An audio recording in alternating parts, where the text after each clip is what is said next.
என்னடா மூஞ்சி ஒரு மாதிரி இருக்கு? நினைக்கிறேன் அதெல்லாம் ஒன்றும் இல்லைண்ணே. அப்புறம் என் மூஞ்சி கரண்ட் பில் கட்டாத மாதிரி இருக்கு. யாழ் கிடந்துட்டு உழப்பிக்கிட்டு இருக்கானே. எதுக்கு சிரிக்கிறா, எதுக்கு முறைக்கிறா, எதுக்கு பிளாக்ல போறானே தெரிய மாட்டேங்குது. அதெல்லாம் விடுங்கண்ணே. 2 நாளைக்கு முன்னாடிண்ணே ஃபோன் சுவிட்ச் ஆஃப் ஆயிடுச்சுண்ணே. சரி. நான் தூங்கிட்டேன். காலையில் எழுந்திரிச்சு ஆன் பண்ணி பார்க்குறேன்.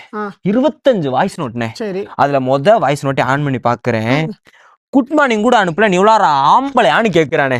என்னண்ணே இது? குட் மார்னிங் அனுப்புறதுக்கு ஆம்பளைக்கு என்னன்னே சம்மந்தம் இருக்கு? நீங்களே சொல்லுங்கண்ணே. அதை விடு.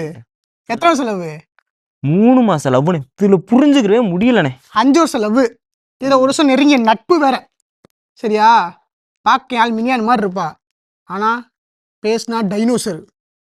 எதுக்கு சிரிக்குது, எதுக்கு அழுகுது ஒன்றுமே தெரியாது. கேட்டால் அப்போ தான் டைனோசர் உள்ளே வரும்.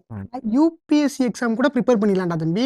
ஆனால் இவங்களை பிடிச்சிக்க ப்ரிப்பேர் பண்ணவே முடியாது. பிறவி பிழை, ஒன்றுமே பண்ண முடியாது. எது கேட்டாலும் டைனோசர் வரும். ஒன்று லவ் பண்ணி கல்யாணம் பண்ணி நம்ம கூட கடைசி வந்து சாவடிப்பாளுங்க. அப்படி இல்லையா? அது என்ன பாட்டு?